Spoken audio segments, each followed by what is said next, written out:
This is the podcast version of the YouTube series From Here to the Stars, which is created by the Interstellar Research Group.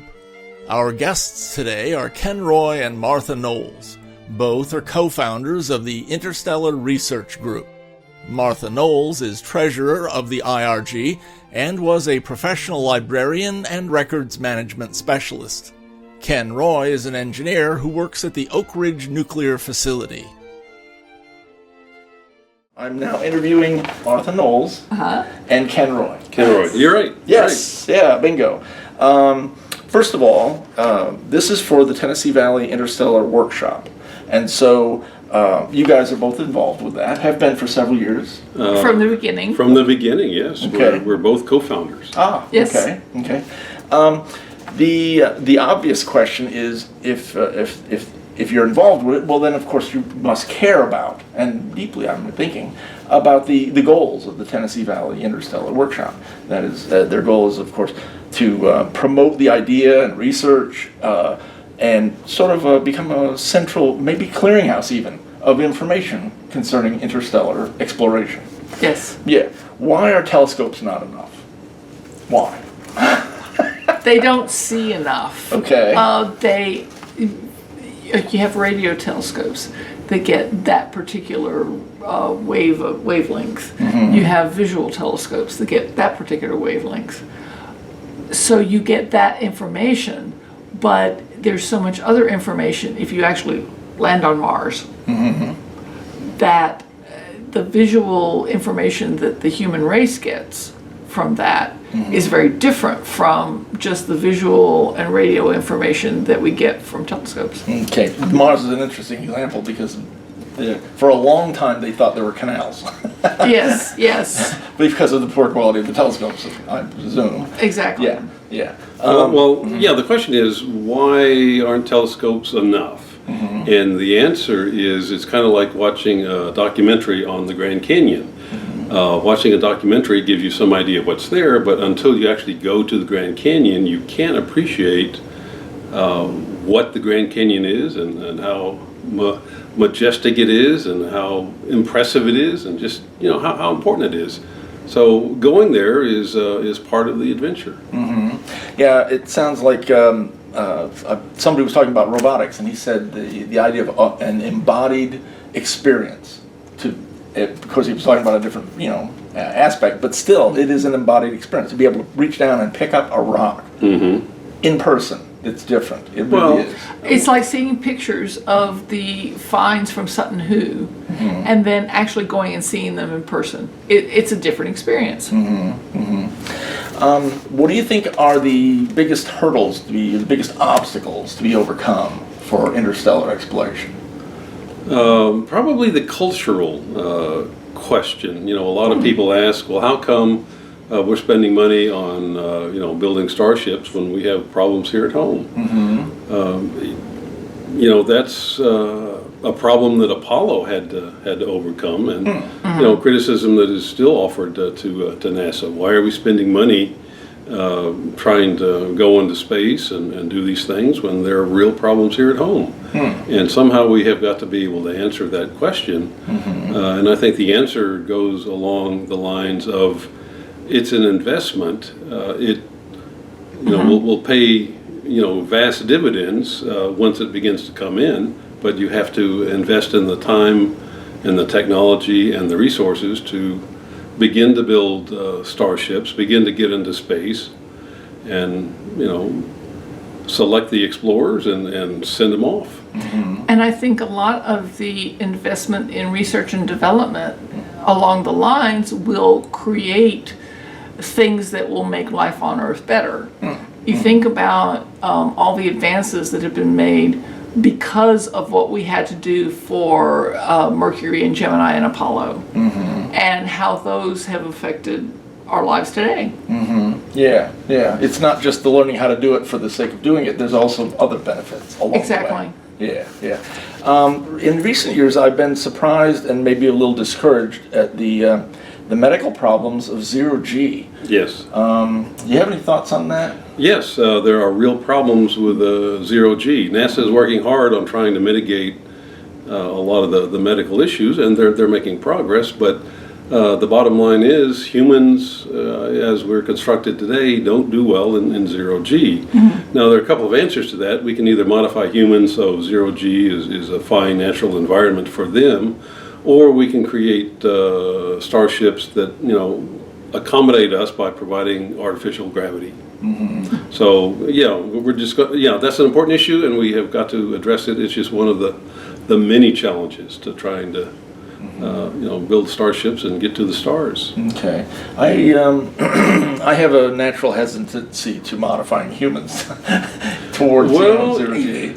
I'm inclined to agree with you. So my preference, of course, would be to build starships that accommodate 1G gravities, and we know how to do that. We know how to do that. But think about the modifications that we already make to humans. I have a rod in my leg because I broke my leg, and that's how I walk around. People who have lost limbs, how do we deal with that? They do stuff like that. So think of all the other modifications. We're both wearing glasses. Yeah. That's a modification. So some can be minor or external, even like glasses. Exactly. But some could be maybe even internal. Right. Yeah. Okay. Right at this point, we don't have that much infrastructure throughout the solar system. But we're gearing up. We're wanting to go to the South Pole of the Moon. We're wanting to mine asteroids. NASA a few days ago put out a piece. They said that there was a specific asteroid that was worth some X, I forget the number, quintillion dollars worth of precious metals. Yes. And they said in the same article that I read, they estimated the entire global economy was worth $75 trillion a year, which would be dwarfed by such an asteroid. Now, people are talking about mining other asteroids, a couple of billionaires, but not that particular one. But this would be a thing that would start small and ramp up over time, so that we would have the access, which we do not have on Earth, to vast quantities of materials, and which we would probably so to speak grow into over time. What's your take on the building out the infrastructure over the next century or so? Well, first of all, you have to understand there's tremendous resources and tremendous energy resources available in outer space. Just there essentially for the taking. And with that kind of wealth and that kind of opportunity, the question is not should we, but the question is who and when. Because whoever gets there first is going to be really, really rich. Or really, really richer. And also very, very powerful. Because if you're in space, you occupy the high ground. And if you choose to keep it, it's going to be hard for anyone Earth-based to take it from you. So somehow humanity has got to be able to coordinate this activity and hopefully do it in a peaceful manner. But make no mistake, the wealth and the material and the energy resources out there will be exploited by somebody at some point, perhaps sooner than you think. Yes. Okay. I view extrasolar exploration as a sort of a gradual thing that would occur after we have infrastructure throughout the solar system, or at least much more than we have now. Right. Yeah. First of all, we're going to have to begin to industrialize and exploit the solar system, and as part of that, I think part of the build-out will be to eventually begin to build interstellar probes and then interstellar colony ships and exploration ships, and there's not going to be a clear demarcation, but there will be a continual expansion once we get into space because the opportunities and the wealth is just so vast. I worry a little bit about pushback from ecologists because of, if we find an Earth-like planet that we're going to go and we're going to colonize, we're going to inhabit, build our civilization, extend our civilization to that location. Well, the Earth has an atmosphere with oxygen in it because of microbes, because of bacterial from its early days. Well, that one would have bacteria from its early days too. Maybe. Well, maybe not. Maybe not. Yeah. And that's one reason to go is to find out what kind of life is on other planets, if any? Is it very similar to ours? Could it be derived from the same source, or did it arise completely independently? That's a question worth knowing. Is life rare in the universe, or is it very, very common? That's an answer worth knowing. Is it based on carbon? Again, it could be an alien life form, very different from us, and maybe that the interaction of the two could be very toxic to one or the other or both. It's interesting, and the questions need to be answered.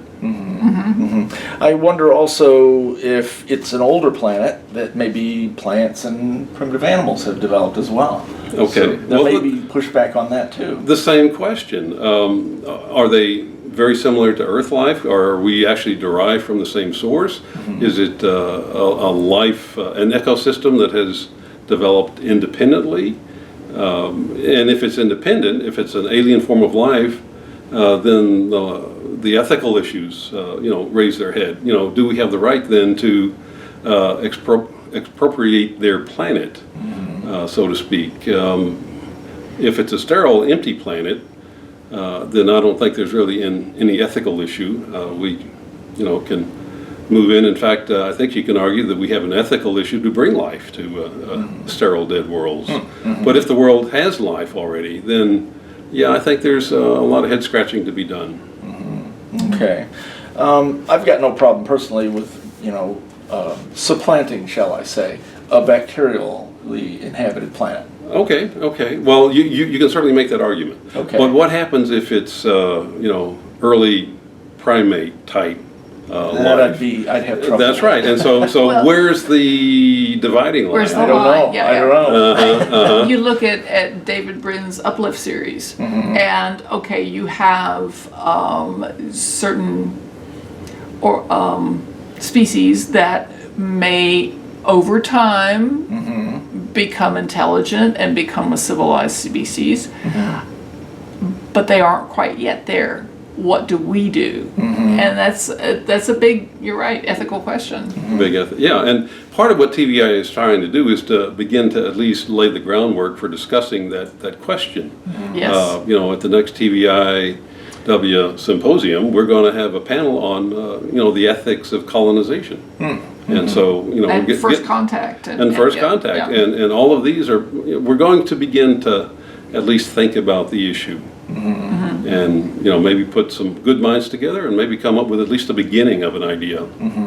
And speaking of the symposium, can you describe the past symposiums a little bit, what they entailed, what kind of material was talked about or discussed or presented? That's probably me. Okay. The first one was in 2011, and it was just like 40 people that Les and Robert knew. Then we all got together and we talked about stuff, everything. We had a sociologist talk about how you go to another land and what happens if you don't plan correctly. We had an artist talk about her work. We had it was across the board. We had everybody on the boat, so to speak. And then everybody said, well, when are you going to do this again? And we went, well, okay. Since then, it has become more engineering and technology Well, not centric. entirely, though. Not entirely. The softer sciences, the ethics questions, those yes. have been debated, and we have had papers on those subjects. So it's not just rocket science, although that's part of it. One of the things we've done is create what we call working tracks, where people tackle a subject. And one of those subjects, in one case, was how do humans live in outer space? And that has the fruits of that have been an anthology that was edited by Robert Hampson and Les Johnson on Stellaris, the new human in space. Okay. So what happens when humans go to space, and how do they live there? How do they need to adjust? How do they need to grow? And this gets into more than just steel pipes in the legs and whatever. Okay. But that's something. Everything needs to be discussed. Oh, Yeah. okay. We work with several other organizations that have looked at particular parts of the things. I4S in England is looking at a spaceship. What is the name you say? The Initiative for Interstellar Studies. Yeah. Okay. In England.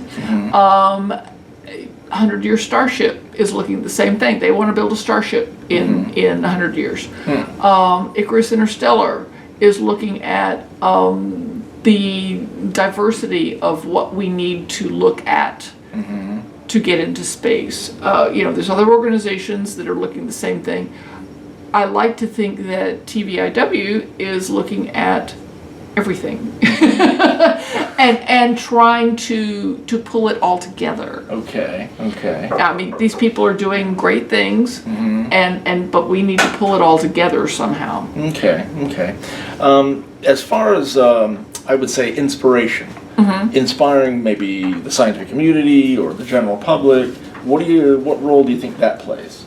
Oh, that's a very, very important mission, and it goes back to my comment earlier about affecting the culture. The culture has got to be encouraged to embrace the idea of going into space and exploring and learning and growing and colonizing, expanding. If we say, okay, Earth is enough, let's just stay here.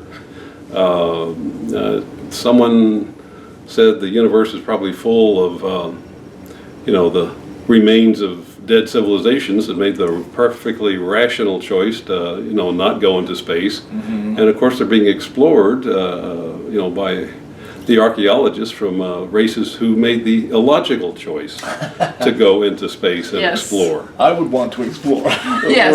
Right. And there's something to be said for expanding. It seems like the universe issues a challenge. Either you grow and learn and expand, or you stagnate and die. And going into space is one way to challenge ourselves. Okay. Yes. What are your thoughts on the Fermi paradox? The idea that we're alone, it's almost unthinkable, really.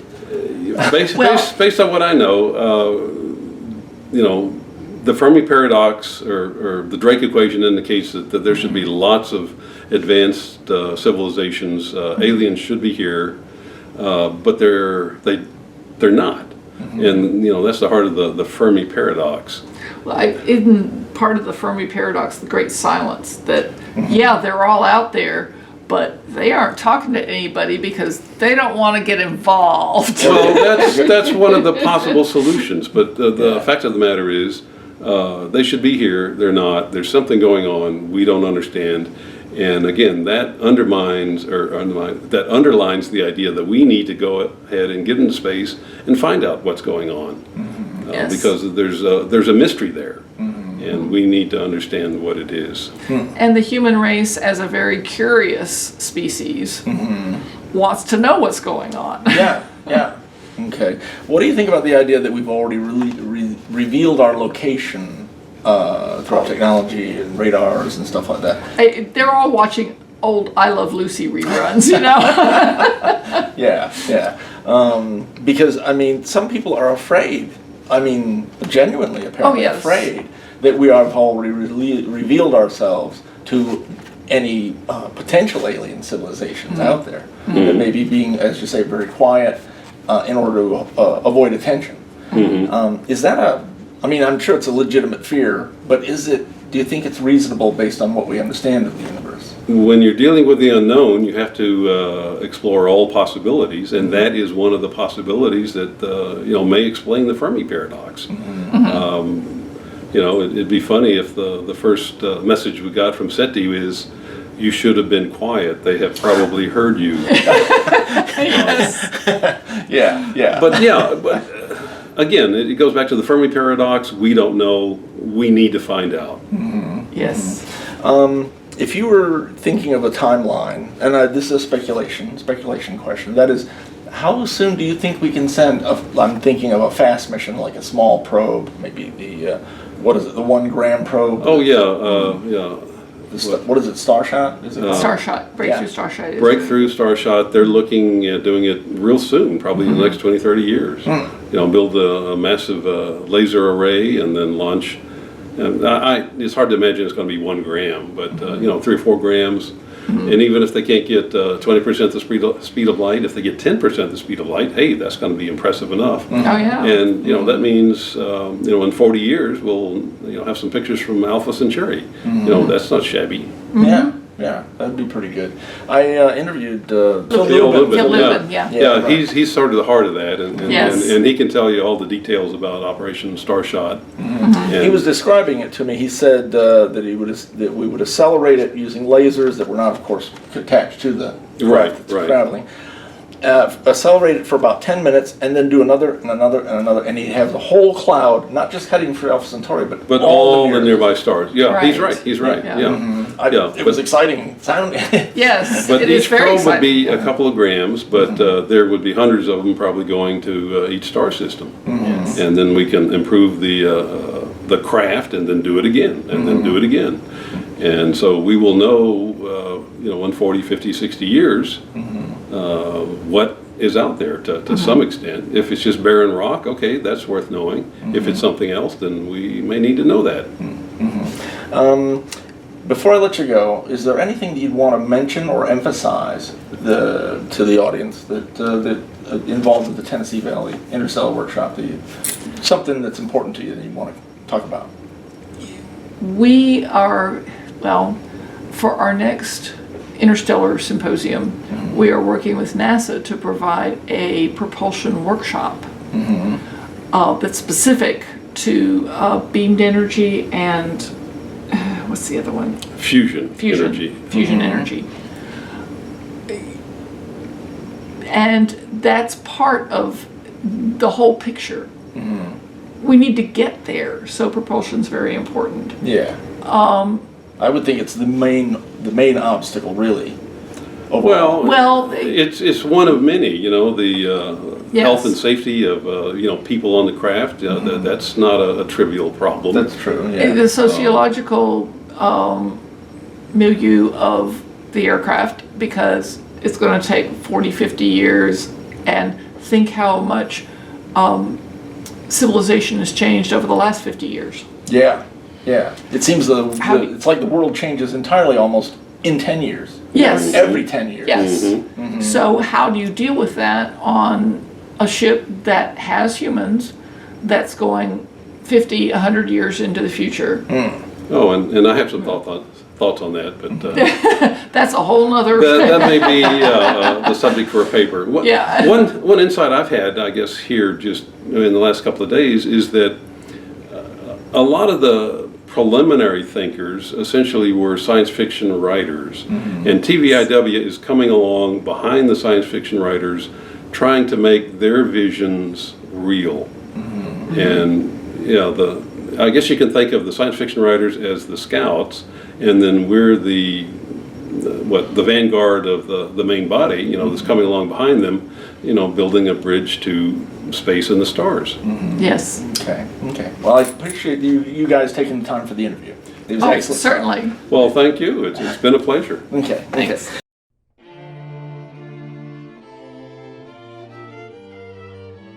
That was Ken Roy and Martha Knowles. This has been From Here to the Stars, a video series created by the Interstellar Research Group. The IRG is a non-profit organization dedicated to thoroughly exploring the science and engineering that can eventually open up the reality of interstellar travel. Find us online at irg.space. I have been your host, Stephen Euin Cobb. If you enjoyed this video, please hit the like button, and you can subscribe to our channel for other such videos. On behalf of all of us here at the Interstellar Research Group, I thank you.